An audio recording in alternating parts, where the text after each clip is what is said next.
31 janvier dernier. Un avion affrété par le gouvernement français vient d'atterrir sur la base militaire d'Istres. À son bord, 180 personnes, dont une majorité de Français. Ils viennent tout juste de Wuhan, en Chine.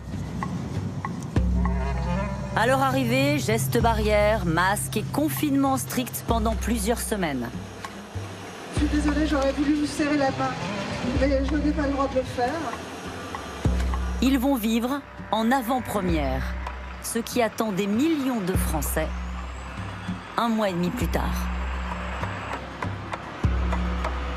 Si quelqu'un avait dit en décembre 2019 « Attention, dans 4 mois, le monde entier sera à l'arrêt », on l'aurait pris pour un dingue. On aurait dit que le type avait un peu abusé au réveillon. Il nous faudra demain tirer les leçons du moment que nous traversons. Interroger le modèle de développement dans lequel s'est engagé notre monde depuis des décennies. Le coronavirus, cette crise sans précédent que personne n'avait vu venir. Celui qui vous dit qu'il avait complètement anticipé, vous me donnez son numéro de téléphone tout de suite. Je voudrais que les gens qui sont au-dessus de nous viennent un peu dans les services, se rendent compte de comment ça se passe, du manque de matériel. Crise de l'hôpital. On pensait qu'on avait le meilleur système de santé du monde, on pensait que tout était en place, que l'État avait tout préparé et que tout se passerait bien. Scandale autour des masques. Vous ne savez jamais à quel moment quelqu'un ne va pas vous détourner la marchandise. Et ça, c'est un enfer. Les masques, là, ça va aller au coffre-fort. Comment la France a-t-elle sombré dans la panique et l'improvisation la plus totale? Est-ce que vous mettez à la place des Français qui ont le sentiment, de rien comprendre sur la stratégie des masques? Ce que je sais, c'est qu'on a fait le maximum, qu'on était dans l'anticipation permanente. L'État a-t-il failli? On est abandonnés, je vais dire. On est tous abandonnés. Colère, sidération, impréparation. Pas un seul pays sur la planète, Caroline Roux, pas un seul pays n'avait le premier sou vaillant pour faire face à cette crise. L'Europe frappée de plein fouet, incapable de protéger les États les plus durement touchés par l'épidémie. On a regardé les Italiens en se disant, bon, ils ont un système de santé qui n'est pas le premier modèle social de santé au monde, c'est la France. On s'est rendu compte aussi à ce moment-là que l'Europe n'avait pas de compétences en termes sanitaires. Quand l'Europe avait vraiment besoin qu'on soit là, l'un pour l'autre. C'est la principale leçon de la crise. Trop de pays n'ont regardé que leur propre intérêt. Désormais, il va falloir que sur cette épreuve que l'Europe traverse, l'Europe retrouve sa crédibilité. La crise du coronavirus a bouleversé notre monde, pour le meilleur ou pour le pire. Quelles leçons allons-nous tirer de cet épisode douloureux qui révèle les failles, les injustices de notre système? Il n'y a rien de plus difficile que d'apprendre une leçon. Peut-on faire en sorte que le cauchemar ne recommence jamais?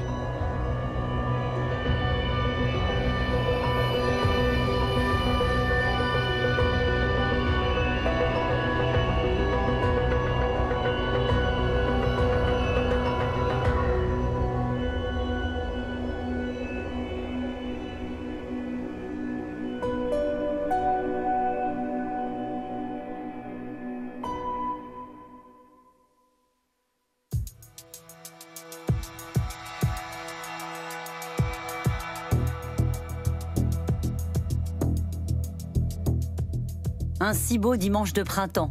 C'était le 15 mars dernier. La France, insouciante, profite des beaux jours. Les quais parisiens sont bondés, les parcs pris d'assaut. Le premier tour des élections municipales est organisé comme si de rien n'était. Le gouvernement montre même le bon exemple. Pourtant, depuis quelques heures, toutes les écoles, les restaurants du pays ont dû fermer. Le coronavirus est aux portes de l'Europe. Qui s'imagine alors le drame qui se prépare? Je crois que les Français, comme nous tous, ont pris conscience assez tardivement de ce qui arrivait et de cette vague qui arrivait sur la France.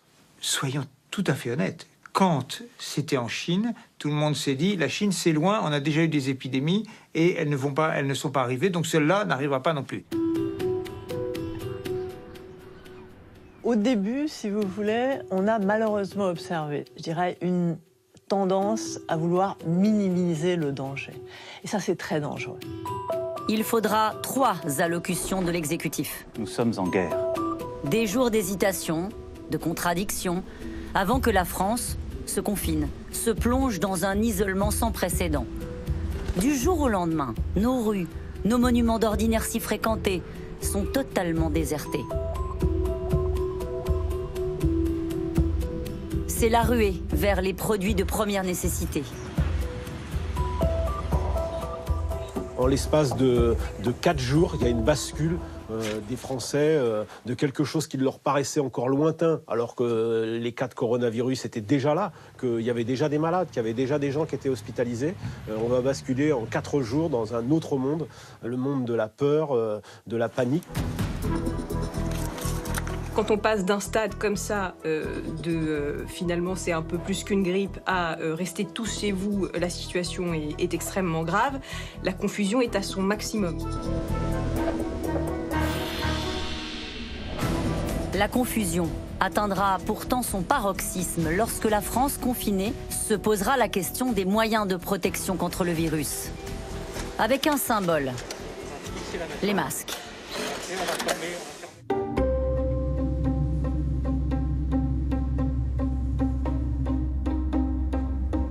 Nous sommes dans le Grand Est, l'une des régions les plus touchées par le virus, avec au moins 5000 décès recensés. Ici, il a fallu improviser, s'organiser du mieux possible pour se protéger de la maladie et pallier le manque de masques.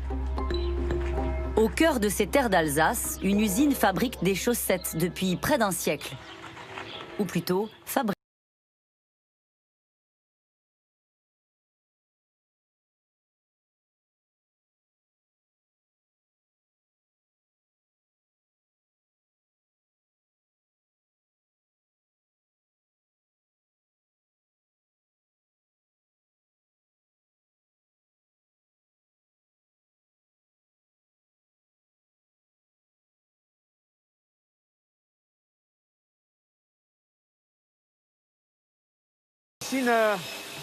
À tricoter les chaussettes, on tricote la partie de tricot qui va servir de support pour être après découpé et constituer un masque. Voilà, donc là il est taillé et là vous avez le masque. On met dedans un filtre qui sert au masque FFP2, donc c'est un filtre très performant qui permet de filtrer jusqu'à 99,8% des particules de 3 microns. Mais pour relancer ces machines et mobiliser ses couturières, Dominique Malfait, le patron, a dû prendre son mal en patience. Car avant d'être mis sur le marché, les masques textiles doivent être homologués par la Direction générale de l'armement, la DGA. Et même en temps de crise, le processus peut être long. Concrètement, moi j'y suis allé moi-même porter ça à la DGA et on a attendu une semaine pour avoir le résultat. Alors, on dépose à l'époque, moi j'ai déposé un modèle de masque. Si j'avais su, j'en aurais déposé plusieurs versions, mais un modèle de masque. Et après, on dit à tout le monde, stand-by, on arrête tout, parce qu'on attend le résultat. Mais on a attendu une semaine. Pendant une semaine, on ne pouvait pas avancer parce qu'on n'avait pas le feu vert.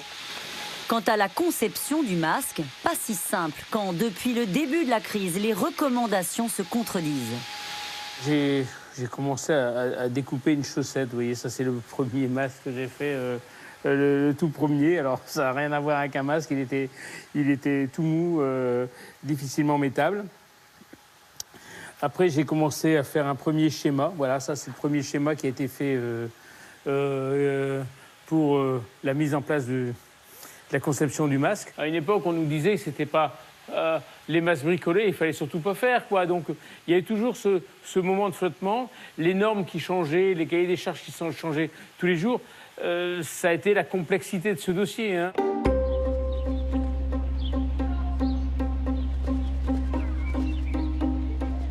Ce qu'on a découvert, c'est-à-dire cette surenchère de normes et d'instances décisionnaires dans des moments comme ceux-là où il faut pouvoir se mettre au carré, est une paralysie de l'action publique absolument insupportable. La désindustrialisation française, elle s'est vue aussi dans cette crise sur les masques. Pourquoi ?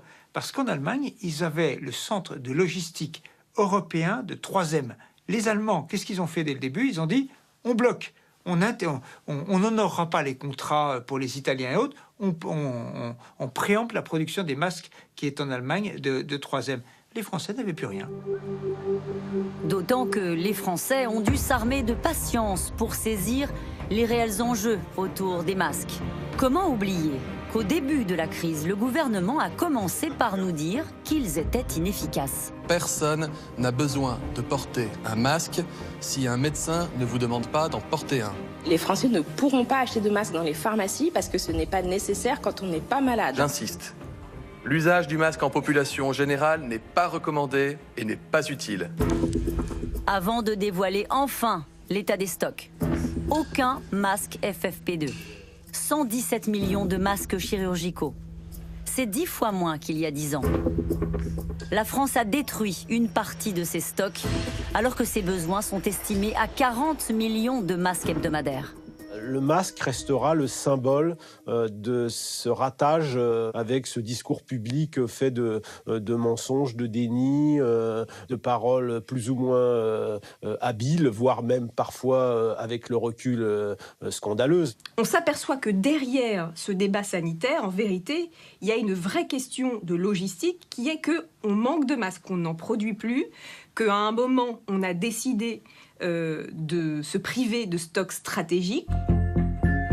Entre 2011 et 2020, la réserve de précaution constituée après l'épisode de la grippe H1N1 a été presque entièrement détruite. Les masques, périmés au bout de quelques années, n'ont pas été renouvelés sur décision des gouvernements successifs. Nous n'avions pas tiré les leçons des précédentes crises qui nous disent très clairement, pour se préparer à une crise sanitaire, il vaut mieux surréagir que sous-réagir. Et par conséquent, peut-être que effectivement, on aura des stocks trop importants qui ne seront pas forcément utilisés. Mais c'est ça la grande leçon. Il vaut mieux être prêt au pire que ne pas être prêt. Alors, dans l'Est, pour faire face, on a même dû mobiliser la réserve civile et citoyenne créée après les attentats de 2015. Des bénévoles de tous âges réunis à l'école Polytech de Nancy pour y fabriquer des visières de protection. Du matin au soir, on se relaie pour percer, découper, souder, puis assembler jusqu'à 1000 visières chaque jour.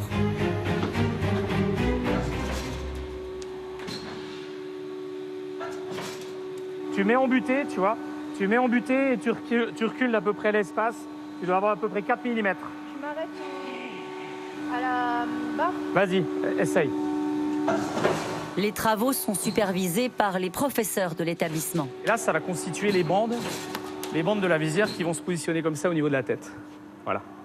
La ville de Nancy nous a demandé une amélioration parce que pouvait y avoir un phénomène de projection, de position, tout ça, qui puisse passer par cet orifice-là. Donc là, on a un petit peu amélioré le système et on a rajouté ce qu'on appelle une casquette. Après, on appelle ça comme on veut. Et donc ça permet d'être sûr, quand on est comme ceci, je dirais, d'éviter les projections qui viennent par le haut. Voilà. Et là, on est protégé. 2 impératifs ont motivé l'école. Faire participer la réserve citoyenne à l'effort collectif et pallier les circonvolutions de l'État, selon le directeur. Je pense que les leçons de la crise, il va falloir réfléchir à une autre organisation, remettre peut-être au pas cette administration toutipotente qui prétend tout savoir et qui prétend tout gérer et qui, in fine, lorsqu'on a une crise de cet ordre-là, est incapable de gérer. C'est la démonstration qui vient d'être faite.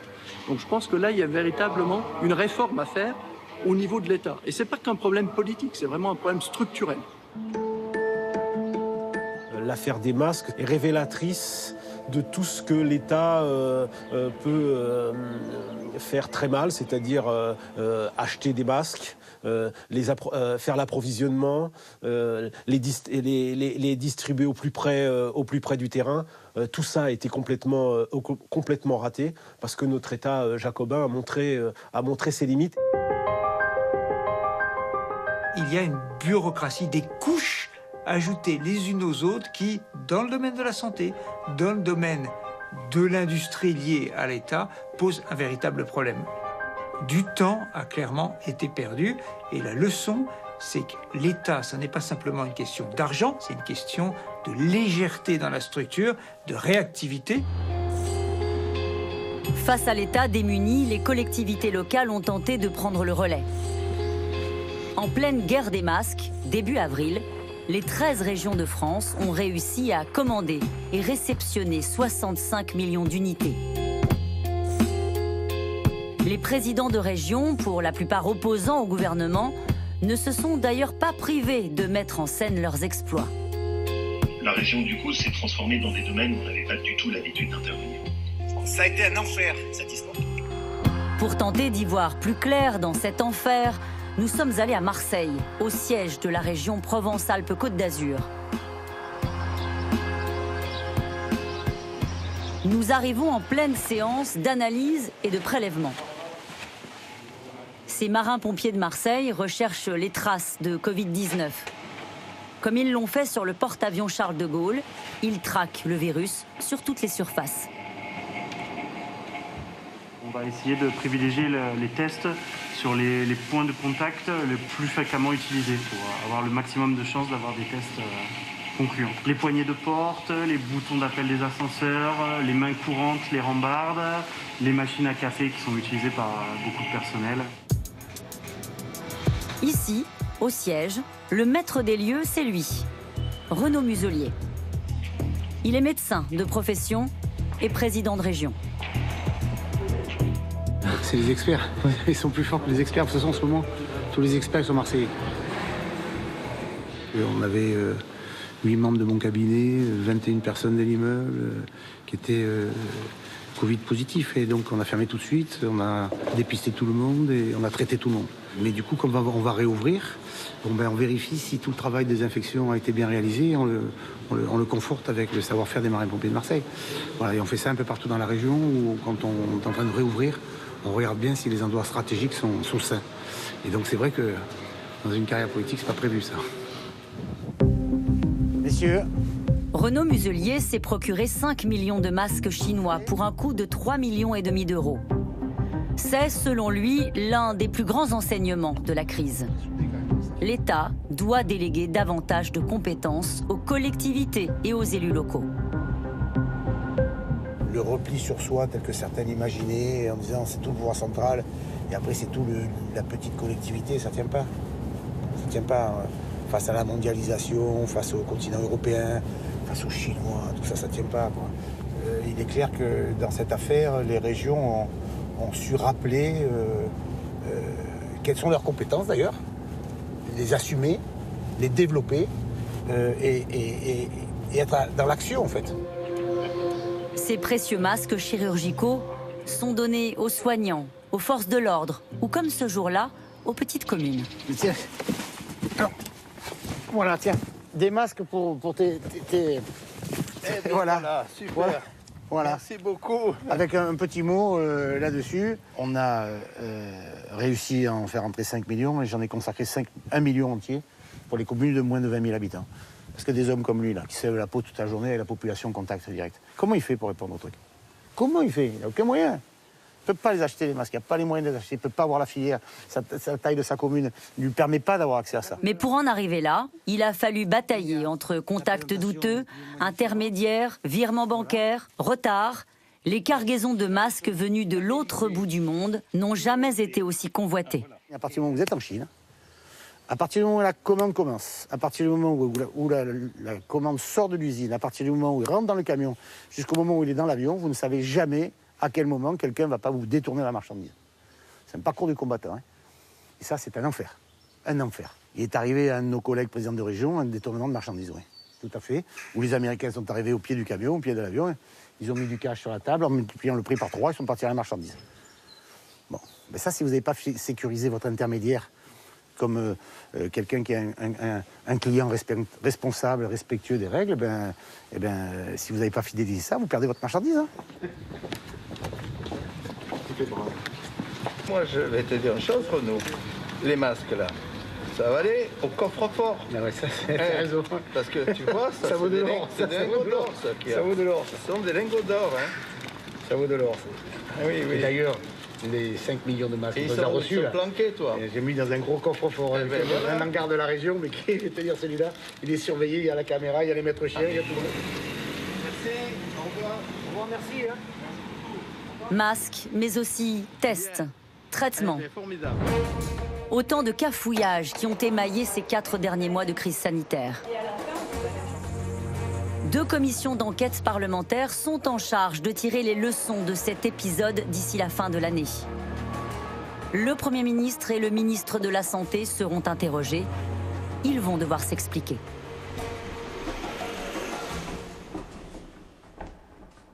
Bonjour Olivier Véran. Bonjour.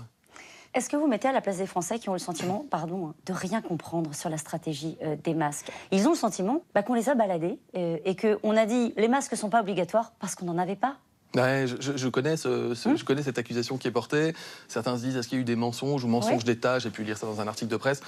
Moi, quel est l'intérêt, si vous voulez, d'aller dire aux Français on a tant de masques, je vais en déstocker tant par semaine à telle et telle personne et j'en déstocke pour les personnes qui en ont besoin. Quel est mon intérêt? Je viens d'arriver en plus. Si vous voulez, depuis le premier jour, moi je me suis dit, de toute façon, il faut agir avec transparence. 1, parce que c'est compliqué. 2, parce que ça fait peur. 3, parce qu'il y a des choses qu'on ne sait pas. Et il m'est arrivé de dire plusieurs fois, je ne sais pas. Je n'ai pas la réponse. Je l'ignore. On doit progresser. La recherche avance. On est dans l'urgence permanente et on est dans l'adaptation permanente et on prépare tout ce qu'on peut préparer, notamment les hôpitaux. Le 24 février, vous déclarez « Nous disposons de stocks stratégiques de masques. Il n'y a aucun problème d'accès à ces masques pour ceux et celles qui en ont besoin. » Pour les soignants, oui. On est le 24 février. On a l'impression que toute cette crise-là, on a couru après les masques, y compris les soignants. Est-ce que cette phrase-là, par exemple, vous la regrettez? Ce que je dis très tôt, c'est que, 1, j'ai une consigne sanitaire et scientifique qui est de dire les masques sont utiles pour les personnels soignants, il n'y a pas de démonstration que ce soit efficace en population générale. Je prends la peine de préciser que des études montrent qu'il faudrait qu'au moins 60% de la population porte un masque en permanence et dans de bonnes conditions pour qu'il y ait un impact sur une épidémie.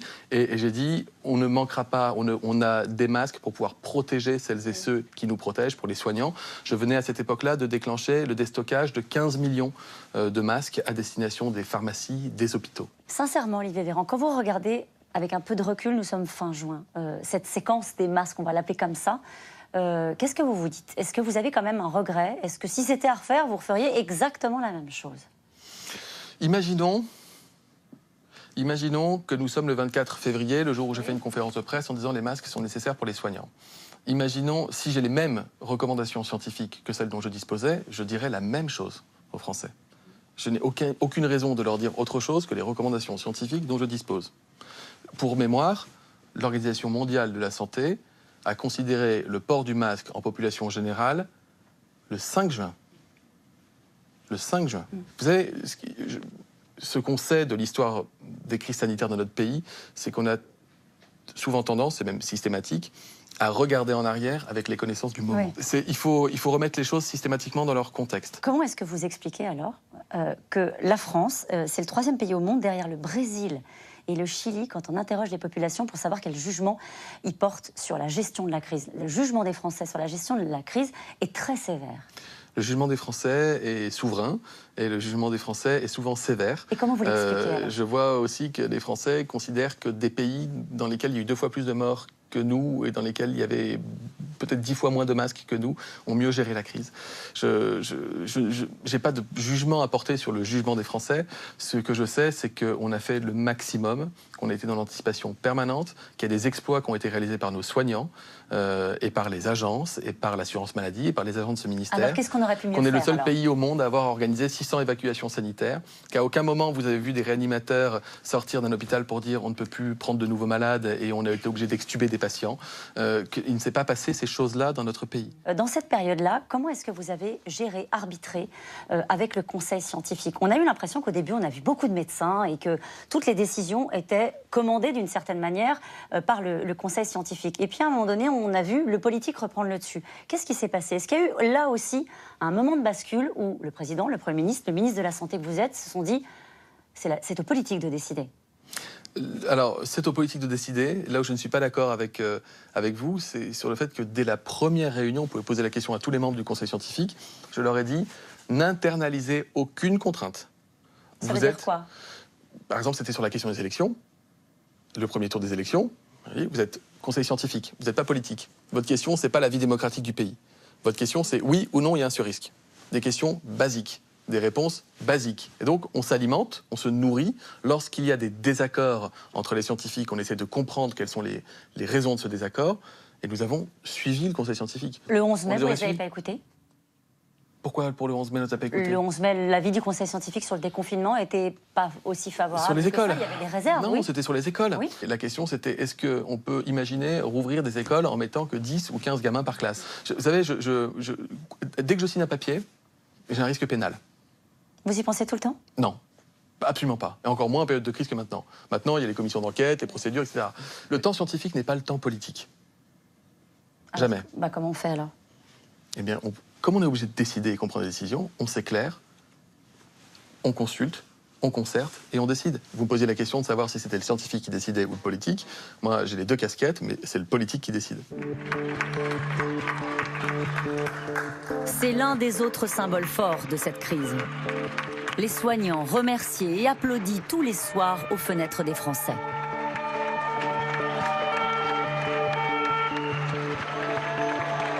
Pour qui l'a vécu, il se passait quelque chose au moment où on applaudissait, parce que y a eu clairement cette abnégation et ce professionnalisme qui est ressorti à ce moment-là. L'hôpital a poussé les murs. C'est vraiment un exemple de ce que doit être la réactivité face à une crise. Ah oui, essaye. Manque de moyens, personnel épuisé, soignants mal payés. Les leçons à tirer de cette crise sanitaire sont nombreuses pour le système hospitalier.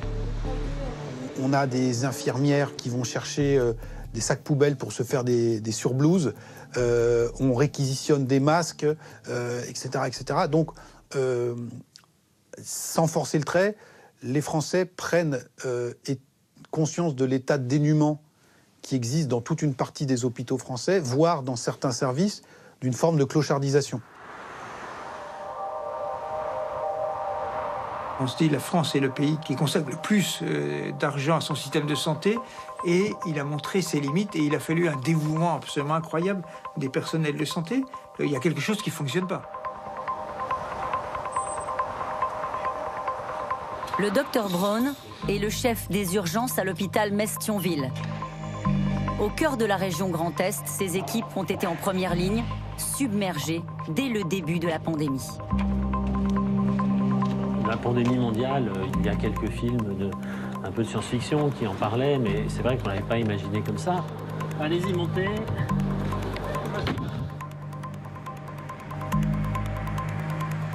Ce jour-là, une bonne nouvelle, enfin. Un patient envoyé un mois plus tôt en Allemagne pour y être soigné est rapatrié en France. Il s'apprête à atterrir, il faut partir en urgence à l'aéroport.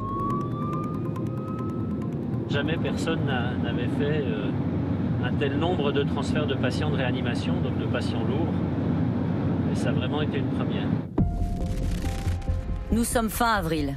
L'aéroport de Metz est désert, fermé depuis le début du confinement. Le jet vient d'atterrir avec à son bord le patient français, guéri mais terriblement affaibli par la maladie.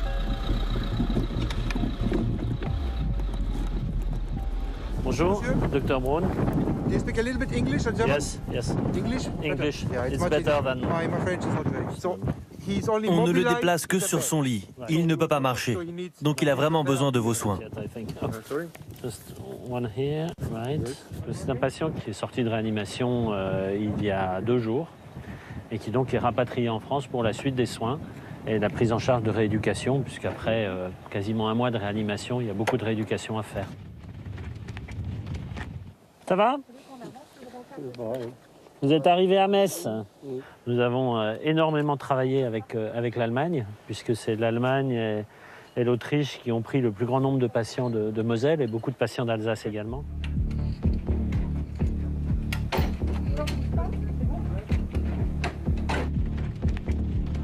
quitte l'aéroport Metz-Nancy-Lorraine pour CHR Merci. Au total, 144 patients français en état grave ont été évacués à l'étranger. En Allemagne, le gouvernement fédéral a pris en charge le coût des soins. Il y avait deux choix possibles face à cette augmentation des patients de réanimation. C'était soit créer des services de réanimation un petit peu de novo, dans des services pas forcément adaptés, avec du matériel et du personnel pas adaptés non plus, ou alors transférer les patients vers des régions ou vers des pays qui avaient toute leur capacité de réanimation et leur donner quelque part des réanimations premium plutôt que des réanimations un peu low cost qu'on aurait été amené à rajouter sur place. Je pense que c'est un choc d'envoyer ces patients en Allemagne. Le fait de devoir compter sur un pays, sur le système de santé d'un pays, alors qu'on pensait avoir, nous, le meilleur système de santé au monde, ça fait partie des symboles qui cristallisent à un moment donné un diagnostic qu'on ne pensait pas aussi sévère. Le CHR de Metz a transféré 70 de ses patients vers un autre hôpital. Beaucoup n'ont pas survécu. Sur les 70, j'ai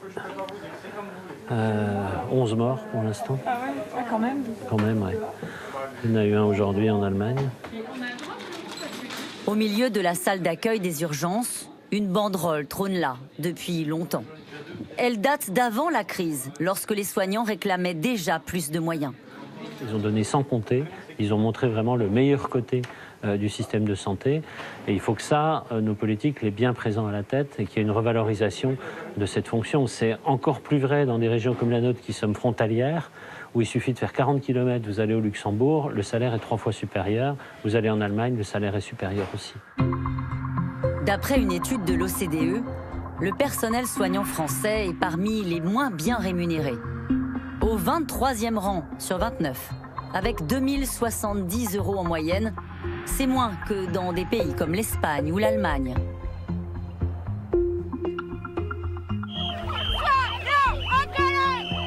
Cette injustice, les soignants français ne la supportent plus. Mobilisés depuis des mois, ils réclament plus que jamais une meilleure prise en compte de leurs conditions de travail. Pourquoi je suis là aujourd'hui? Parce qu'on en a marre, parce qu'on est asphyxié, parce qu'on n'a pas assez de matériel, parce qu'on voit les patients mourir. J'ai dû dire à une gamine de 19 ans qui a été orpheline à cause du Covid-19, parce qu'on n'avait pas assez de matos pour soigner sa mère. Maintenant, l'hôpital est épuisé, c'est évident, après cet effort. Et il se retrouve, je dirais, face à la situation d'avant, c'est-à-dire une situation où les forces, les moyens manquent. À l'intérieur de l'hôpital, les économies qui ont été faites, elles ont été faites sur les personnels. Nous connaîtrons mi-juillet les résultats du Ségur de la santé, une concertation lancée fin mai destinée à améliorer les rémunérations des soignants. Mais pour beaucoup, la réponse de l'État est trop tardive. Quand le gouvernement va annoncer solennellement qu'on va mettre beaucoup d'argent sur la table pour remettre à niveau les hôpitaux français. Ce que la crise exige de nous, c'est que le rythme du changement et les moyens nouveaux pour l'hôpital changent le quotidien des personnels soignants dans les tout prochains mois. Au lieu qu'une majorité de nos concitoyens soit satisfaite de cette annonce, une majorité de nos concitoyens va raisonner de la manière suivante. Il a fallu cette horrible épidémie pour qu'enfin le pouvoir prenne conscience de l'état de délabrement de notre hôpital. Et toutes les mobilisations du personnel hospitalier depuis des mois n'avaient pas permis de lui faire entendre raison. Et donc c'est quand même dramatique qu'il faille en passer par là.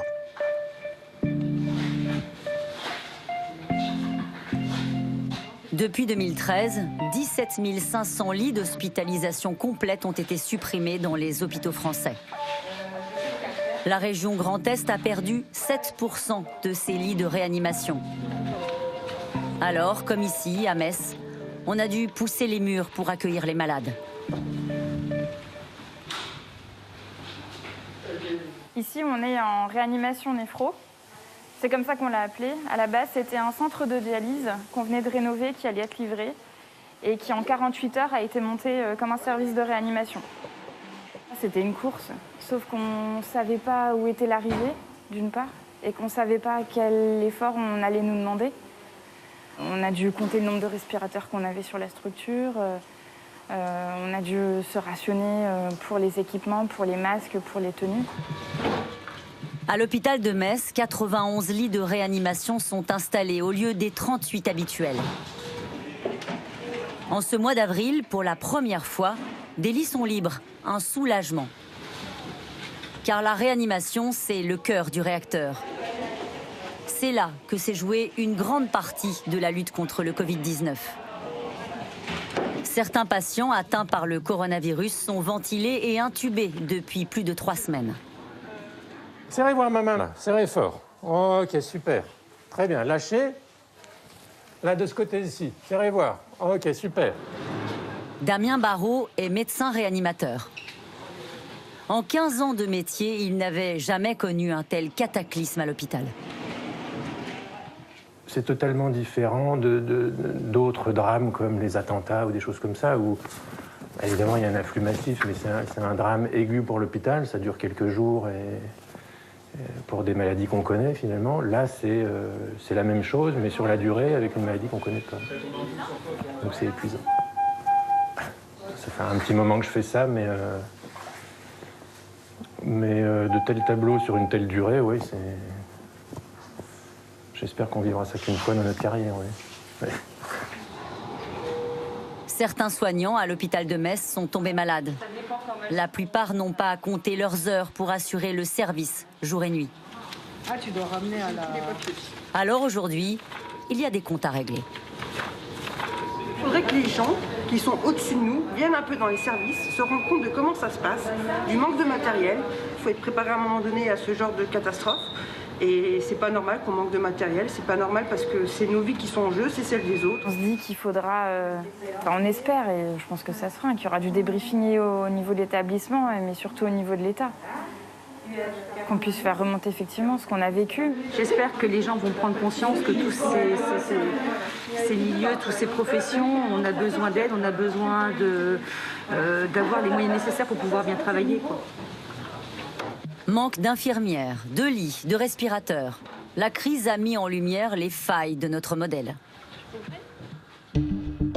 La France dispose en temps normal de 5800 lits de réanimation. C'est 5 fois moins que l'Allemagne. Pour les deux pays, les dépenses publiques de santé sont pourtant équivalentes, environ 11% du PIB. Pour le docteur Barrault, il ne faut pas seulement plus de moyens, il faut surtout réorganiser la gestion hospitalière. Les politiques de restriction de lits, ça, il va falloir probablement que ça s'arrête. Les politiques de restriction de personnel, ça, c'est clair qu'il va falloir que ça s'arrête, parce qu'on ne peut pas tourner sans... Le matériel, c'est bien, les respirateurs, c'est bien, mais si vous n'avez pas d'infirmière pour faire tourner la boutique, ça ne peut pas marcher. Beaucoup de personnel en souffrance, beaucoup de personnel en burn-out, de l'absentéisme. Et donc ça, il va falloir réinventer l'hôpital pour arrêter ça. Et j'espère que cette crise servira au moins à ça, ouais. Non, ça normalement ne durera pas. Je pense qu'à un moment, les comptables l'ont emporté sur les médecins pour la gestion de l'hôpital. Alors ça ne remonte pas au quinquennat d'Emmanuel Macron, hein. Ça date de bien avant. Ça a commencé sous Chirac, sous Sarkozy, la tarification à l'acte. On a essayé d'avoir sans doute une approche trop gestionnaire de l'hôpital. Il y a les études de l'OCDE qui ont montré que dans un hôpital, la proportion de personnel non soignant était de 35% en France contre 25% en Allemagne. On constate la bureaucratisation de notre société et le fait que du coup tout ça ait un coût et qu'il la rende beaucoup moins agile et beaucoup moins résiliente.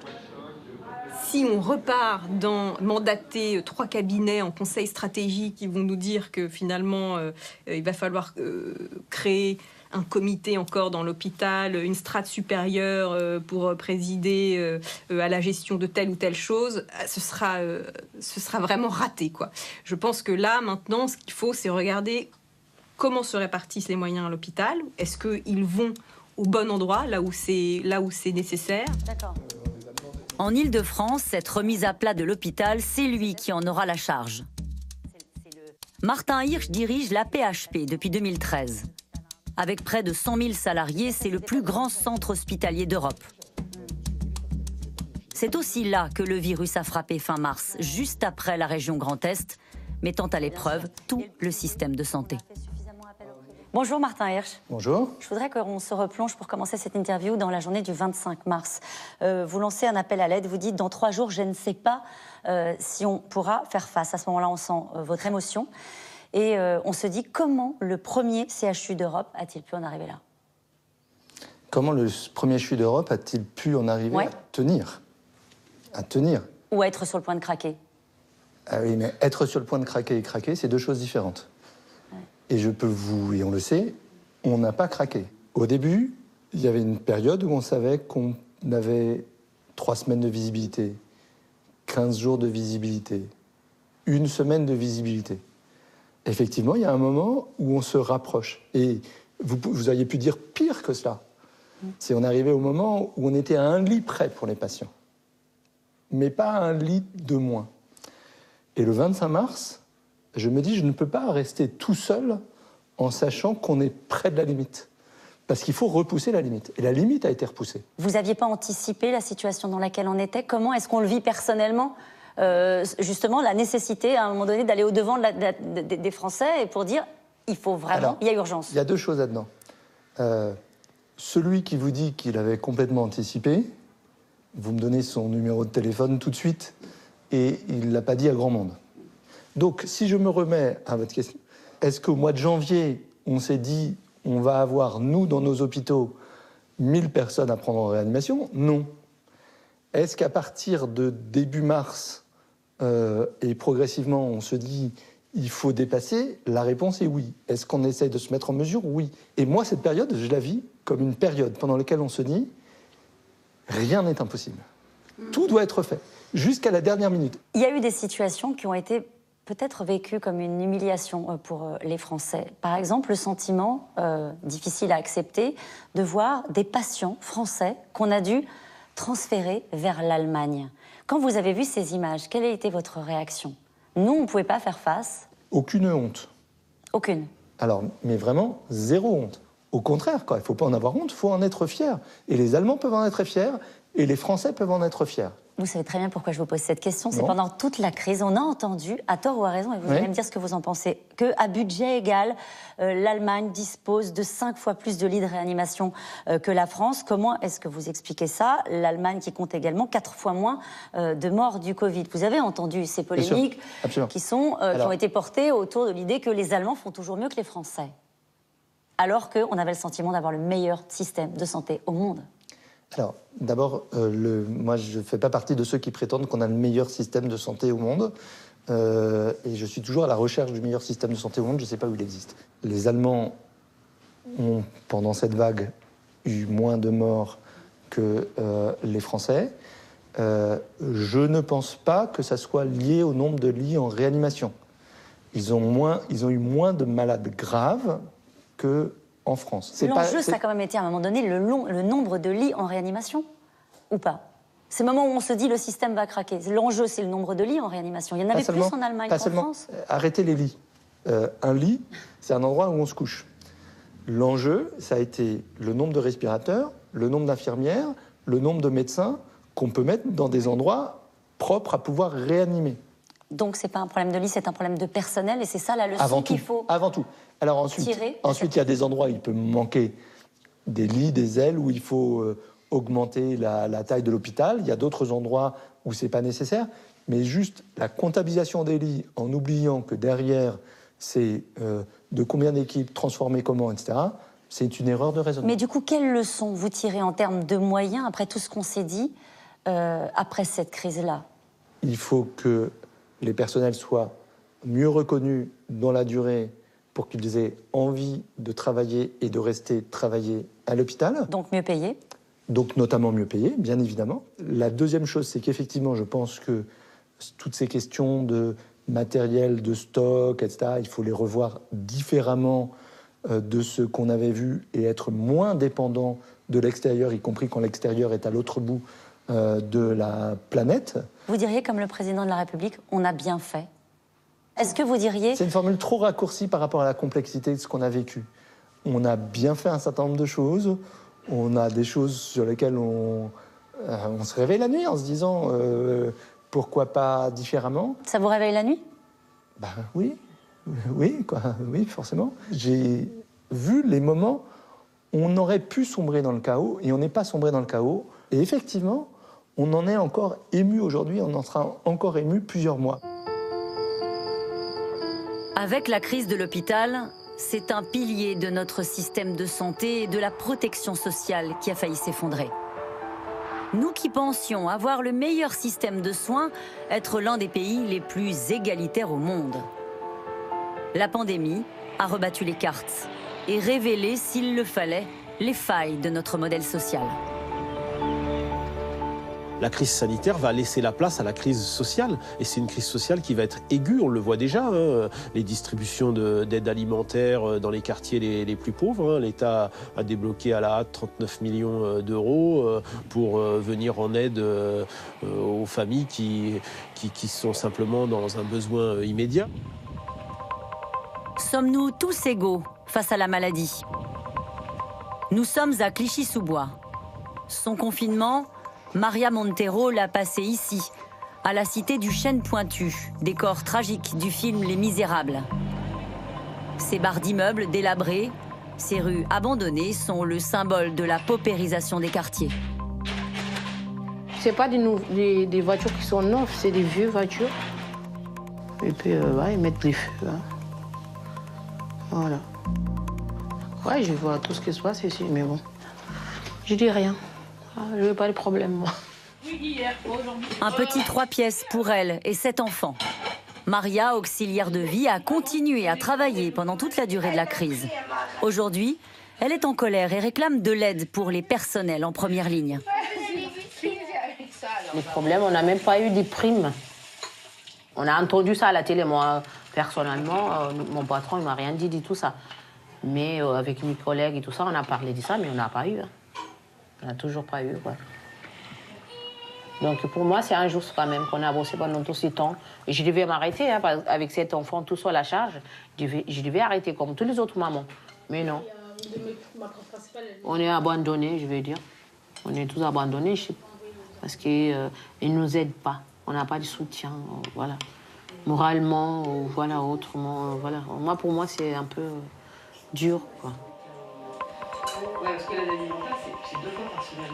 C'est pas les premiers de cordée qui ont sauvé la France, c'est les premiers de tranchée. En tous les cas, c'est ceux qui étaient au front, c'est ceux qui ont travaillé, les caissières, les éboueurs. Les transporteurs, les chauffeurs routiers, évidemment les personnels soignants. On s'aperçoit qu'ils reposent la question de l'écart entre l'utilité sociale et la rémunération.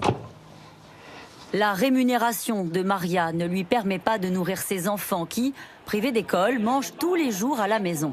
Alors, comme de nombreux habitants, elle vient chercher une aide alimentaire à la mairie. Très bien. Voilà pour vous, madame. Je vous laisse vous diriger vers ma collègue. 60 € par famille, plus 15 € par enfant, à utiliser en grande surface. Merci. Moi, tout seul avec 6 enfants, je m'en sors pas beaucoup, quoi. Je gagne pas beaucoup, 1 200 €, c'est pas un gros paye. Donc je m'en sors pas du tout. C'est bien, ça aide les familles. C'est très bien. Avec ce qui se passe là, avec l'histoire du corona, franchement, c'est... Et tout a augmenté aussi au niveau prix, tout a augmenté. Hein. La faim, c'est l'autre effet secondaire du coronavirus. D'autant plus en Seine-Saint-Denis, qui est l'un des départements les plus touchés par la maladie. Sur les mois de mars et avril 2020, on y observe une surmortalité de 129% par rapport à l'année précédente, contre 89% à Paris ou 67% dans les Yvelines. Quand on regarde la présence des services publics, la présence des capacités hospitalières par rapport à la population, c'est dans un département comme la Seine-Saint-Denis qu'on voit que les déficits sont les plus importants. Cette épidémie, elle a mis ça en lumière d'une manière extrêmement injuste et extrêmement cruelle. Ce matin-là, à Clichy-sous-Bois, ils sont des centaines à se presser, caddie à la main. Femmes de ménage, chauffeurs, livreurs, chômeurs. Tous viennent chercher une aide alimentaire. Il y a tant de monde que la police municipale est mobilisée pour faire respecter les distanciations sociales. Vous voulez bien rester 1 mètre entre vous, monsieur, s'il vous plaît. Pour répondre à la demande, les associations sont à pied d'œuvre. Il faut préparer suffisamment de provisions pour tout le monde. Tu vas avoir des légumes, des fruits, de l'eau, du lait, des agrumes, des boissons, des sodas. Il y a pas mal de choses. Voilà, et c'est varié selon à chaque fois les dons qu'on reçoit. Et donc, c'est des paniers qui font tenir 3-4 jours une petite famille. Aux manettes, le Centre social Tout Couleur et le collectif Assez le Feu créé en 2005 après les émeutes de Clichy-sous-Bois. Membre du collectif depuis ses débuts, Djilali Meki regrette le manque d'aide publique en faveur de ces territoires parmi les plus pauvres de France. En fait, ici, c'est comme un laboratoire. On a toutes les inégalités concentrées à un même endroit. Tous les problèmes sociaux sont concentrés à un même endroit. Logement, travail, santé. Quand on voit que pour l'être humain, ce qu'on donne, on a entendu l'autre fois, je crois que 39 millions, mais on donne, allez, je vais te donner un exemple, 7 milliards à Air France. Bon, c'est sûr, faut relativiser la totalité, mais on parle d'être humain, là, on parle pas d'autre chose. Donc ça n'a pas de prix, l'être humain. L'État, malgré ses failles, a pourtant joué un rôle crucial pendant la crise. Tous les filets de sécurité ont été activés, à tel point que l'on parle désormais de retour de l'État-providence. L'économie a été nationalisée pendant 8 semaines. On n'avait pas vu ça depuis 50 ou 60 ans en France. Pendant le confinement, l'État a ouvert les vannes. Chômage partiel pour 9 millions de salariés, 100 milliards de prêts garantis, 3 milliards d'exonération de charges. Au total, 450 milliards d'euros ont été mobilisés. La dette plutôt que la faillite. C'est un moment historique incroyable. Vous savez, on a derrière nous des années de libéralisme où on ne voulait plus que l'État s'occupe des entreprises, que l'État mette son nez dans les localisations, dans les plans sociaux. Et puis tout à coup, on s'est retrouvé quand même avec la moitié des salariés du secteur privé pris en charge par l'État. L'État, évidemment, a continué, ça nous semble évident, mais il a continué à payer les retraites. Il a continué à payer les indemnités chômage, alors qu'il y a moins de cotisations qui rentraient. Les fonctionnaires ont continué à être payés. Donc, au total, c'est entre 30 et 40 millions de personnes qui ont reçu directement ou indirectement leurs revenus de l'État. Un retour de l'État fort, protecteur. Un retour de l'État-nation aussi. Cette crise a réactivé l'idée de nation. Elle l'a réactivée à plein des égards. Elle l'a réactivée d'abord dans un sentiment instinctif, je dirais, des gens. C'est vers cet échelon-là qu'en cas de coup dur, et c'en a été un, on se tourne pour lui demander d'organiser les choses, pour lui demander de nous protéger. Je me souviens très précisément du premier discours d'Emmanuel Macron annonçant le confinement. Il cite 8 fois le mot de nation. 8 fois. Je compte sur vous, toutes et tous, pour faire nation. Dans le même discours où il dit 8 fois le mot nation, il dit aussi qu'il faut se méfier du repli nationaliste, et je pense qu'il met les frontières là-dedans, même si à la fin, écoutez, les frontières ont été fermées quand même. Du début du mois de mars au 15 juin dernier, la quasi-totalité des frontières entre les pays de l'Union européenne sont restées fermées. L'Europe est barricadée de l'intérieur. Les pays se sont confinés les uns après les autres, sans concertation. Aux postes frontières, d'immenses files de camions, des chauffeurs désemparés, les armées mobilisées. Le virus a frappé l'Europe. C'est sauf qui peut, chacun pour soi. Cette crise sanitaire, comme d'autres crises avant, a montré clairement les limites, voire les insuffisances et même l'absence d'Europe. Quand l'Europe avait vraiment besoin qu'on soit là, l'un pour l'autre, trop de pays n'ont regardé que leur propre intérêt. Quand l'Europe aspirait au « tous pour un », beaucoup ont répondu « moi d'abord ». Dans ce genre de crise, a fortiori une crise sanitaire, la nation l'emporte sur l'Europe. On peut le regretter, mais il y a une espèce de repli sur soi pour essayer de sauver l'essentiel qui est la vie. Or, au début de la crise, l'Europe a bien été incapable de trouver les moyens d'aider les Italiens déjà, qui étaient eux dans une situation d'urgence, qui appelaient à l'aide, mais on n'est pas venu les secourir. Et ça fait 2 fois que les Italiens les laissent tomber. On les avait déjà laissés tomber au moment de la crise des migrants. Là, on les a laissés tomber avec la crise du coronavirus. L'Italie, c'est le premier pays européen gravement touché par le coronavirus. Tout a commencé ici, en Lombardie, région du Nord la plus peuplée du pays, mais aussi la plus meurtrie. Sur les 33 000 morts italiens du Covid, 27 000 habitaient la région. Cela représente 4 décès sur 5. Lorsque nous arrivons à Bergame, 3 mois après le début de la pandémie, la ville est encore sous cloche. Les rues désertes, le centre historique abandonné. Et pourtant, depuis quelques heures, les Italiens ont à nouveau le droit de sortir de chez eux après des semaines de confinement. C'est la première promenade que je fais depuis février, la première fois que je reviens dans la vieille ville. Avant, je venais ici 2 ou 3 fois par semaine. Aujourd'hui, je n'ai pas pu résister à la tentation de sortir. Bergame, ville martyre. 5000 morts dans cette cité de 120 000 habitants.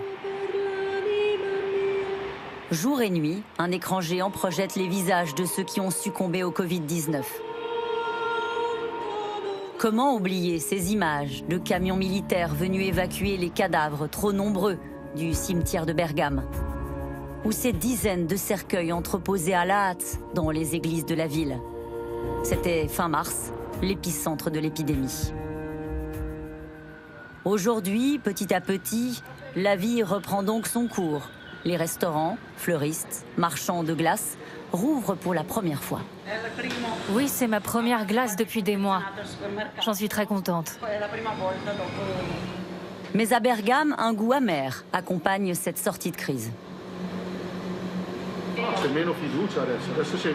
Ici, on n'a plus confiance en l'Europe. On a vécu la guerre, et pas qu'en Italie d'ailleurs, c'est arrivé dans toute l'Europe. Et il n'y a eu aucune solidarité entre les pays.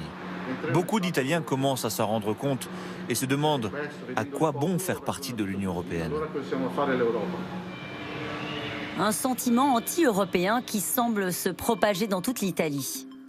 Plusieurs enquêtes montrent que 49% des Italiens souhaitent désormais quitter l'Union européenne. C'est 20 points de plus qu'il y a 2 ans. 84% estiment que les pays de l'Union n'ont pas aidé l'Italie à gérer la crise. Pour le maire de Bergame, Giorgio Gori, c'est surtout la prise de conscience tardive des voisins européens que les Italiens ont du mal à avaler. On pensait que la France, l'Allemagne, le Royaume-Uni auraient utilisé l'avance qu'ils avaient sur nous pour mieux s'organiser. Ils avaient 1 à 2 semaines pour se préparer. Mais non, tout le monde a continué à vivre normalement. Regardez en France. Un jour, Emmanuel Macron dit « Nous n'abandonnerons pas nos terrasses, nous n'abandonnerons pas nos apéritifs, nos concerts, notre façon de vivre. » Et puis 24 heures plus tard, terminé. Il ferme tout. Lorsque l'Italie a été touchée de plein fouet par la vague, ils nous ont vraiment alertés. Et là encore, on a retrouvé cette habituelle minimisation sur le risque. On a cherché des façons de se rassurer. Là où il y a une vraie difficulté, c'est lorsqu'effectivement la crise devient sérieuse, grave, à l'intérieur de nos propres frontières. Là, on se rend compte du fait que l'Europe n'a pas de politique médicale, parce que la médecine, la santé ne fait pas partie du mandat confié à la Commission européenne. Et c'est là qu'on a vu les Italiens se tourner vers l'extérieur de l'Europe pour essayer de trouver de l'aide, tout simplement. Et donc, on a vu arriver en Italie des équipes chinoises, des équipes russes, des équipes cubaines. Et c'est assez paradoxal de voir qu'effectivement, il n'y avait pas de drapeau européen sur les maigres cartons de masques ou de matériel de protection à destination des équipes italiennes. À quelques kilomètres de Bergame, dans la ville de Crema, un drapeau cubain ne passe pas inaperçu. Ces médecins de la Havane font partie des 52 praticiens cubains envoyés en renfort en Italie pour soulager les hôpitaux. Dans leur pays, on les appelle l'armée des blouses blanches.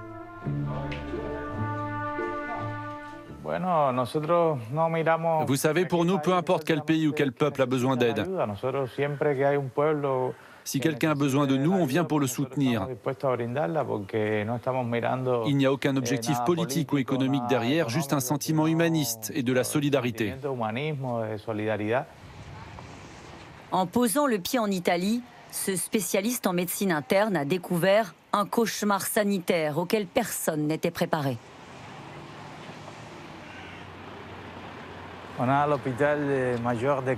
Nous arrivons à l'hôpital de Crema. Au départ, il n'y avait que 5 lits de réanimation dans l'établissement. Et puis on a réussi à en créer d'autres pour avoir plus de 100 lits en réanimation.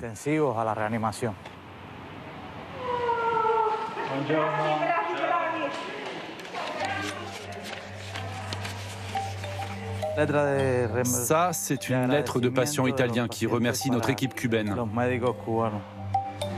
Pour la brigade du docteur Diaz, les terrains d'opération se situent habituellement en Haïti, au Chili ou en Afrique de l'Ouest.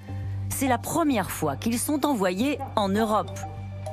Leur aide a été salvatrice selon les médecins italiens de Crema, qui longtemps ont attendu le secours des voisins européens. Au début, quand c'était l'urgence, ça a été très compliqué à gérer. Il n'y a pas eu de collaboration avec nos voisins comme l'Allemagne ou la France. Heureusement, on a reçu l'aide de nos amis cubains qui ont fait du grand travail. Vraiment. Un travail remarquable.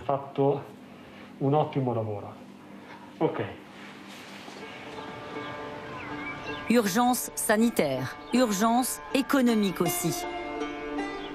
Avec là encore une Europe incapable de s'accorder, du moins au début. La Lombardie, c'est le poumon industriel de l'Italie. Elle représente en temps normal 40% du PIB national, c'est considérable. Automobile, agroalimentaire et surtout textile. Lorsque les machines du Nord sont arrêtées, c'est toute l'Italie qui est grippée. Cette usine de Bergame rouvre pour la première fois depuis 70 jours. Sur les 700 salariés habituels, seul un tiers revient travailler aujourd'hui. Je suis très heureux de retourner travailler. Il faut que les usines repartent, que l'économie reparte. Parce que je pense qu'en plus de la crise sanitaire du coronavirus, une crise plus grave nous attend, la crise économique. Depuis 150 ans, sur 5 générations, cette entreprise tisse du coton récolté en Égypte. Ces produits sont exportés en France et dans toute l'Europe, auprès des plus grandes marques de prêt-à-porter.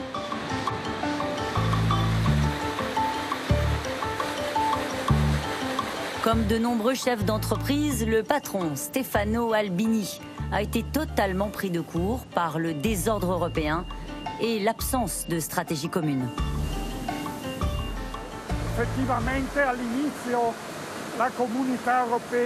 Au début de la pandémie, la communauté européenne n'a pas du tout été aux côtés d'Italie.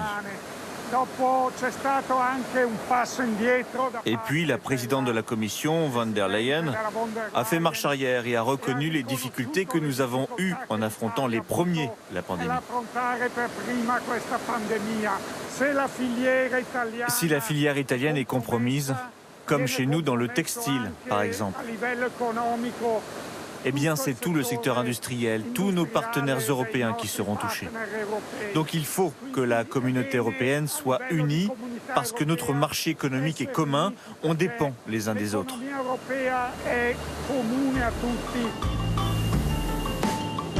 Comme une réponse à M. Albini, à la fin du mois d'avril, Emmanuel Macron s'engage à faire pression auprès des pays européens pour un plan économique commun. Bonjour à toutes et tous. Notre Europe n'a pas d'avenir si nous ne savons pas apporter cette réponse. Et ça n'est pas apporter une réponse pour telle région simplement ou tel secteur. Le marché unique, c'est un tout, c'est un bloc. Et le marché unique, aujourd'hui, il profite à certains États ou certaines régions qui sont les plus productives de l'Europe, parce qu'elles produisent des biens qu'elles peuvent vendre vers d'autres régions. Si on abandonne ces régions, si on laisse tomber une partie de l'Europe, c'est toute l'Europe qui tombera. Sous l'impulsion de Paris et Berlin, un plan de relance est finalement proposé par la Commission européenne. Et il est massif. 750 milliards d'euros débloqués. 2 tiers iront sous forme de subventions aux pays les plus touchés par le coronavirus. 82 milliards pour l'Italie, 77 pour l'Espagne, 39 milliards pour la France. Le tiers restant sera versé sous forme de prêts à rembourser.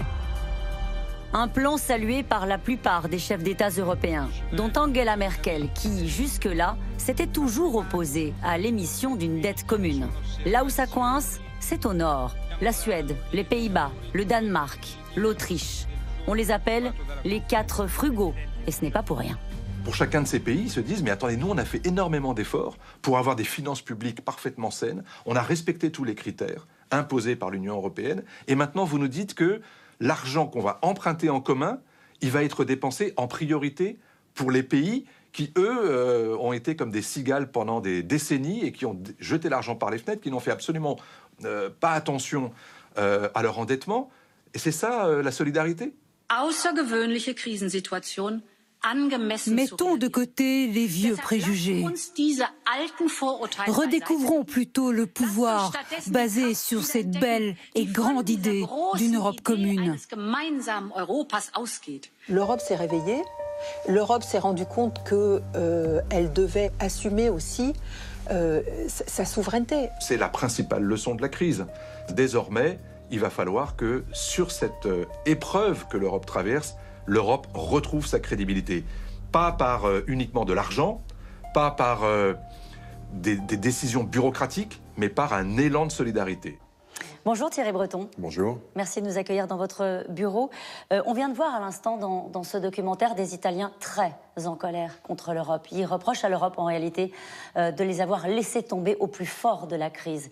Qu'est-ce que vous leur répondez?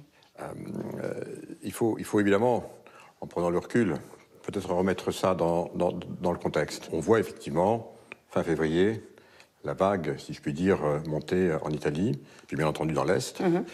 Et je dois dire qu'il y a effectivement un peu une phase de sidération, on va dire. Et puis... du côté de l'Europe? Du côté de tous les États.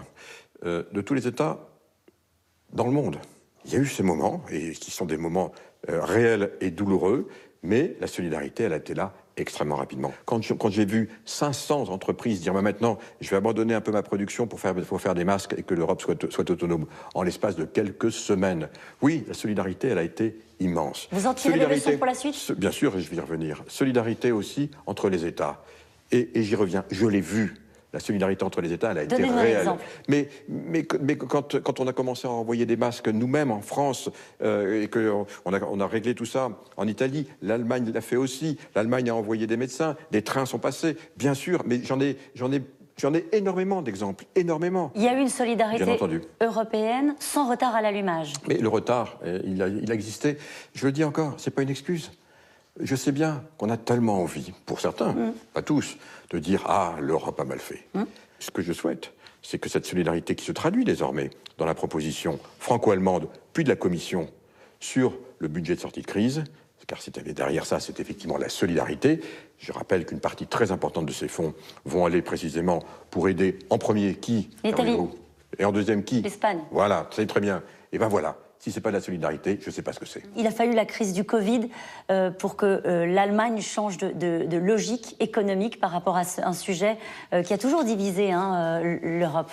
Je crois que l'Allemagne, comme tout le monde, a pris conscience du fait que pas un seul pays sur la planète, Caroline Roux, pas un seul pays n'avait le premier sou vaillant, le premier euro, pour faire face à cette crise.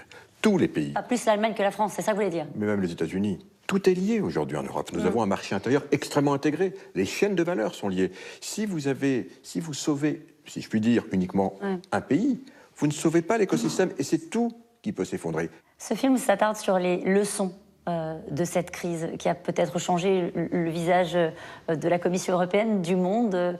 Quelles leçons vous tirez, vous personnellement, de cette crise du Covid? Je crois que le mot qui me revient tous les jours à l'esprit, c'est la solidarité. Je pose peut-être ce mot à tout ce qu'on avait pu imaginer sur les populismes. Où ont-ils été pendant cette crise, les populistes? Vous les avez entendus, Caroline Roux? Moi, non.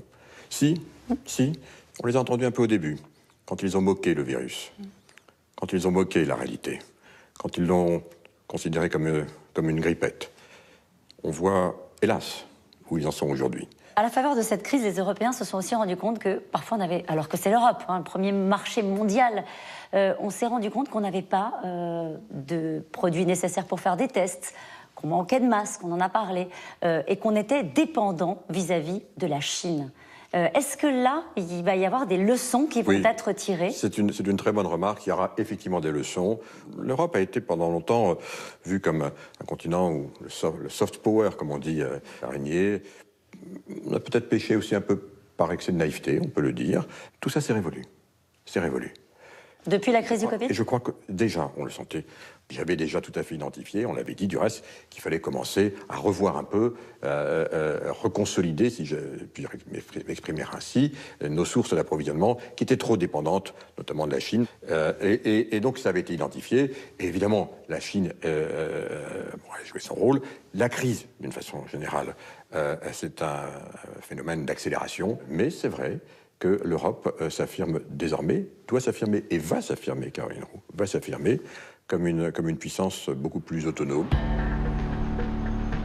La Chine, c'est là que tout a commencé. Critiquée pour sa gestion de la crise, elle est aujourd'hui au cœur de toutes les suspicions. La Chine a-t-elle manqué de transparence? A-t-elle menti sur son bilan? Dans quelles circonstances le virus s'est-il développé? 60 pays demandent une enquête indépendante sur l'origine du coronavirus dans la ville de Wuhan. La Chine accepte, à condition que l'enquête soit menée par une équipe de l'Organisation mondiale de la santé. Problème, l'OMS est accusée par les Américains notamment d'être à la botte du pouvoir chinois. Le rôle de l'OMS est essentiel, ne serait-ce que comme alerte, et elle n'a pas joué ce rôle-là. L'OMS a pris au pied de la lettre les explications de la Chine. Au pied de la lettre. L'OMS a défendu les actions du gouvernement chinois, en saluant même la Chine pour sa soi-disant transparence. Moi, je n'y crois pas. On le voit sur la liste des reproches que Trump adresse à l'OMS. Les reproches sont assez fondés. Manque de transparence de la Chine, évident. Entre le mois de décembre et le mois de mars, la Chine n'a pas été dans une coopération transparente totale vis-à-vis de l'OMS et vis-à-vis des grands pays internationaux. Deuxièmement, la Chine a été négligente. Elle savait qu'il y avait une transmission de l'homme à l'homme et elle a tardé à prévenir tout le monde que c'était le cas et que donc ça pouvait, par contagion, arriver chez les autres. La pandémie a attisé les tensions entre la Chine et les États-Unis comme jamais auparavant. Le ton monte chaque jour entre les deux géants qui ont abandonné tout langage diplomatique. J'aimerais entendre davantage les Européens au sujet du défi chinois. On ne doit laisser aucune place à la confusion dans le choix entre la liberté et la tyrannie.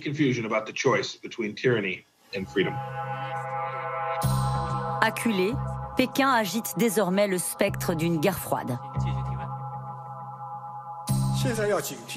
Nous devons être sur nos gardes maintenant, car certaines forces politiques américaines prennent en otage les relations sino-américaines et poussent nos deux pays au bord d'une nouvelle guerre froide. Montrée du doigt, la Chine lance sa diplomatie du masque pendant la crise auprès de 80 pays. Mais là aussi, l'ombre hégémonique de Pékin inquiète. Les milliards de masques chinois, souvent défectueux, ont été estampillés « Aide chinoise pour un avenir partagé ». Mais cet avenir se fera-t-il vraiment avec une Europe de plus en plus méfiante? La Chine en a fait un peu trop dans sa communication, parce que lorsque la communication est remplacée par de la propagande, ça se voit. Les Européens sont assez d'accord avec l'administration américaine sur le diagnostic du fait que la Chine devient de plus en plus hégémonique à travers le monde, sur le plan militaire, sur le plan économique, sur le plan de la coopération internationale, sur le plan de ses investissements à travers les routes de la soie, à travers le monde entier, et en particulier jusqu'à l'Afrique. Ça inquiète. Et ça inquiète parce que le système de normes des Chinois, c'est pas le nôtre. C'est quand même celui d'un pays qui vit dans l'autorité, dans une forme de totalitarisme. L'autre leçon que l'on pourrait tirer de cette crise, c'est d'abord d'être extrêmement vigilant, de ne pas être trop dépendant d'un système qui, encore une fois, ne partage ni nos valeurs, ni nos normes. Le monde a vu aujourd'hui que mettre tous les œufs économiques mondiaux dans un seul panier, qui est le panier chinois, avait des conséquences très graves. À la lumière de la crise internationale, de nombreux pays ont donc pris conscience de leur dépendance vis-à-vis de la Chine. On découvre par exemple que 80% de nos médicaments sont fabriqués en Asie. Industrie pharmaceutique, mais aussi aéronautique, automobile, agroalimentaire. Autant de secteurs clés que la France et l'Europe veulent désormais protéger. Cette crise, elle est salvatrice parce qu'elle nous rappelle nos fondamentaux. Un pays est autonome, complet sur le plan de la santé et sur le plan alimentaire. Souveraineté stratégique. Autrement dit, comment mieux nous protéger dans notre économie sur tout ce qui touche au fonctionnement vital de nos démocraties. Et quoi de plus vital que de s'alimenter ? Face au risque de pénurie, de nombreux pays ont suspendu leurs exportations alimentaires pendant la pandémie. Plus de riz venu du Vietnam ou du Cambodge. La Russie, premier exportateur de blé au monde, a interrompu ses ventes à l'étranger. Si bien qu'en avril, le cours du blé était plus haut que celui du pétrole. On s'aperçoit, à la faveur de la crise du Covid-19, qu'il est peut-être nécessaire de maintenir l'agriculture. L'arme alimentaire, ça existe. Et que le fait de pouvoir nourrir la population est quand même aussi un élément de souveraineté. Et en France, risque-t-on une pénurie alimentaire ? Si le ministre de l'économie Bruno Le Maire s'est toujours voulu rassurant. Il n'y a pas eu de pénurie alimentaire en France et il n'y aura pas de pénurie alimentaire en France. La sécurité alimentaire, même en période de crise, est garantie.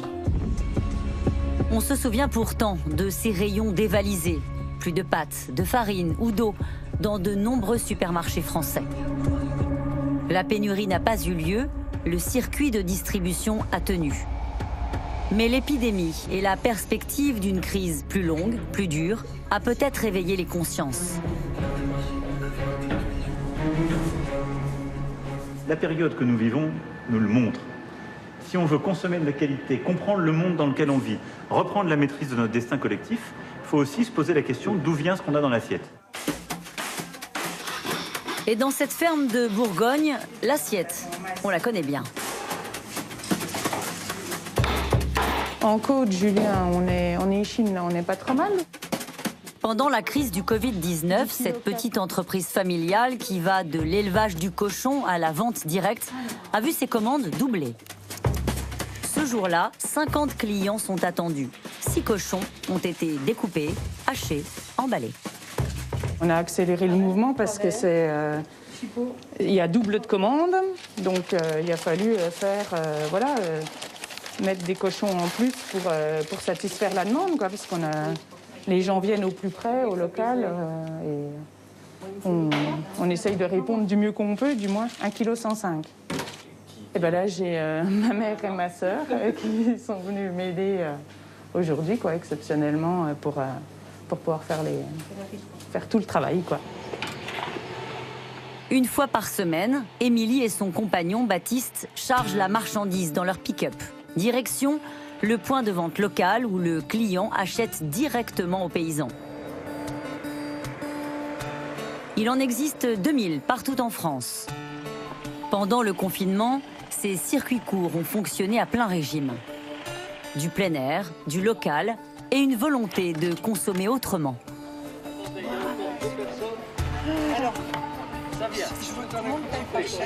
Une crise comme ça, c'est ce qui permet aussi justement aux gens d'avoir à manger. Enfin, voilà, on se rend compte de l'importance de tous ces secteurs qui étaient un peu des fois décriés d'ailleurs et qui font vivre aussi le pays à ce moment-là. Donc oui, il faut les préserver et puis on n'est pas à l'abri d'autres crises comme ça aussi, quoi. Donc,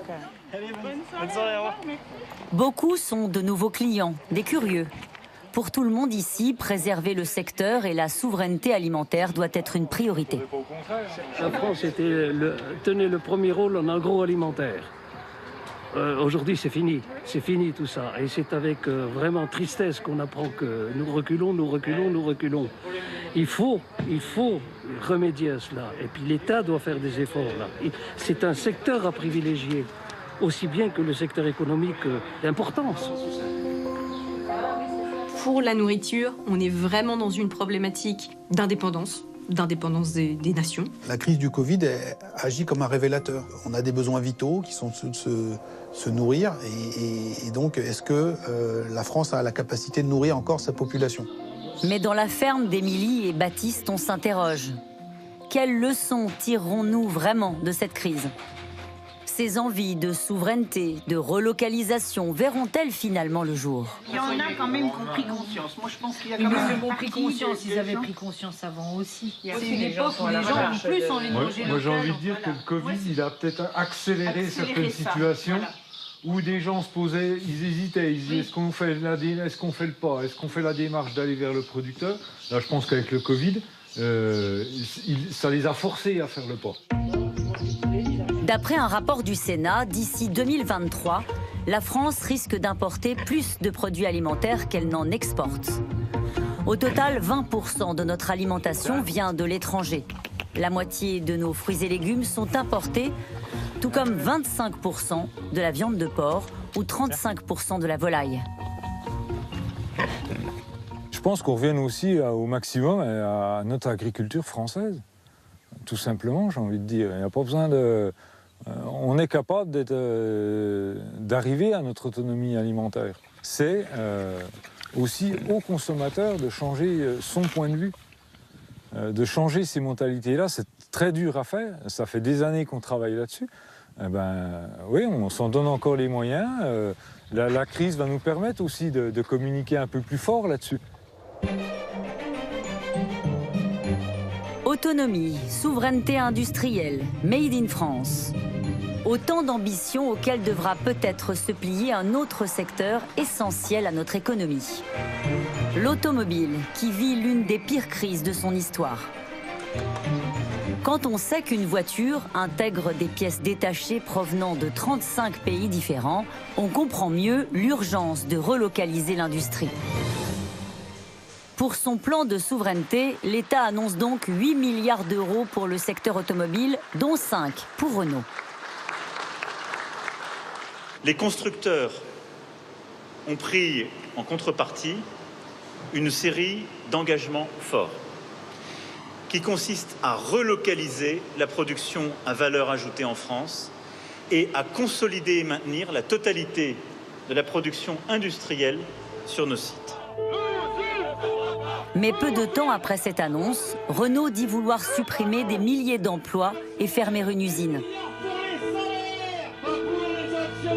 Les espoirs d'un monde d'après, différent, sont rapidement anéantis.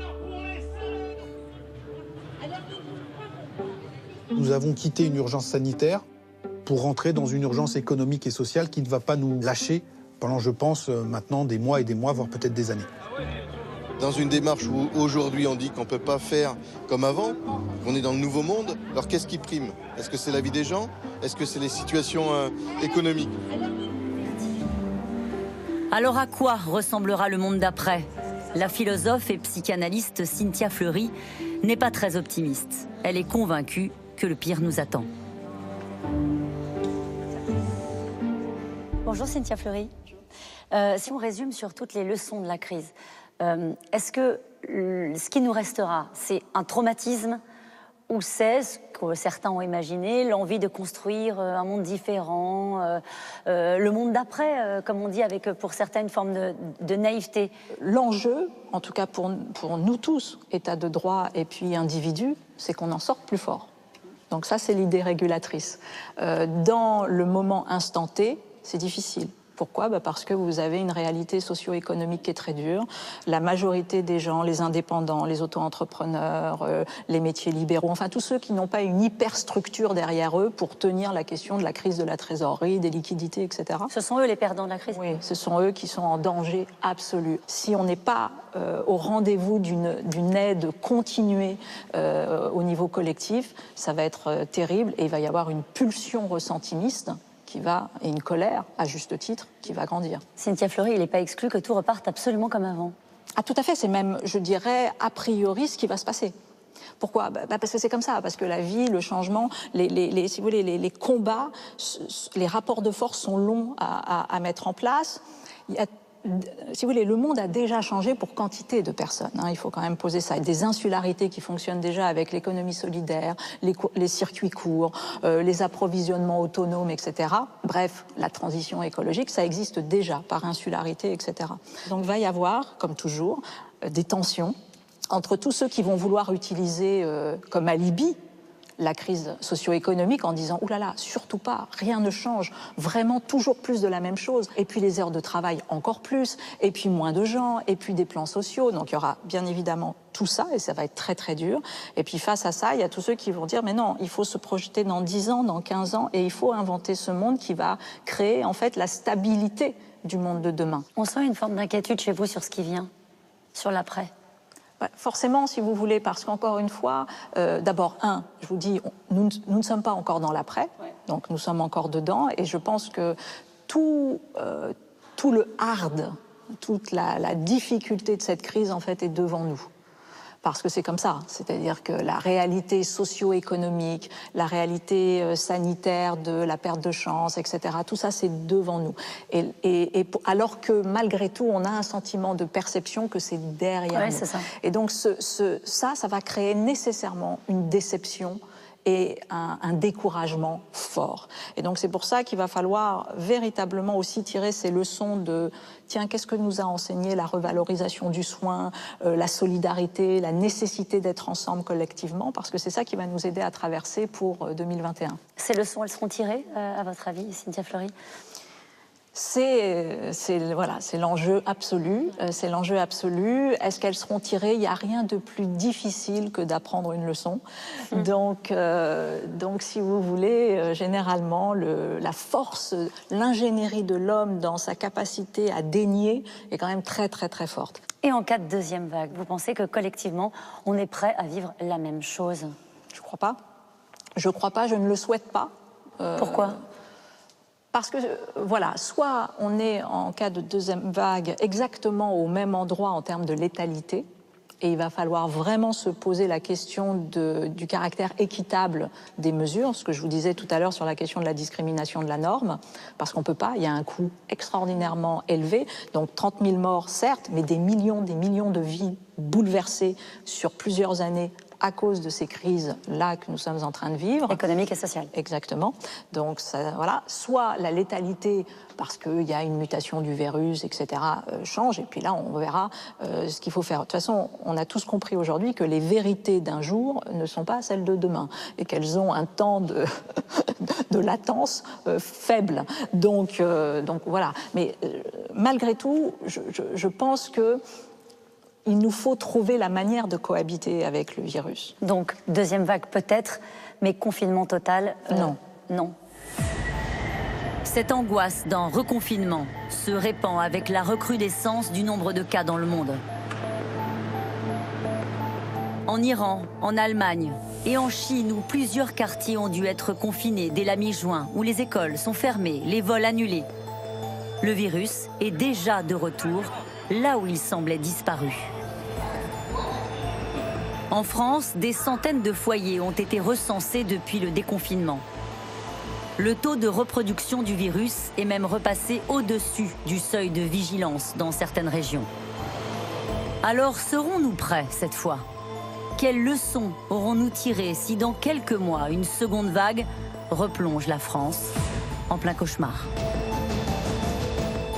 On sera prêt le 10 octobre plus qu'on ne l'était le 10 mars. Sur certains points, évidemment, sinon on serait quand même les idiots du village. En revanche, est-ce que le virus va se transformer et nous surprendre encore? Je suis prêt à tout. Cette crise, elle a eu de salvatrice qu'elle rappelait que nous sommes fragiles. Nous-mêmes, nos structures étatiques, notre État. La leçon, c'est qu'il faut être très modeste, parce qu'on ne sait jamais ce qui vient et ce qui arrive n'a jamais la même forme que ce qui est déjà arrivé, sinon on serait tout le temps prêt. Si votre question c'est s'il y avait une deuxième vague, est-ce qu'on est sûr de pouvoir avoir suffisamment de lits, de médicaments? Je vous dirais que ça dépend de l'amplitude de la vague. Je prépare le pays au scénario du pire. Donc pour vous répondre très simplement, s'il y avait une deuxième vague, on est en capacité de faire face dans des meilleures conditions que ce qu'on a fait face à la première vague.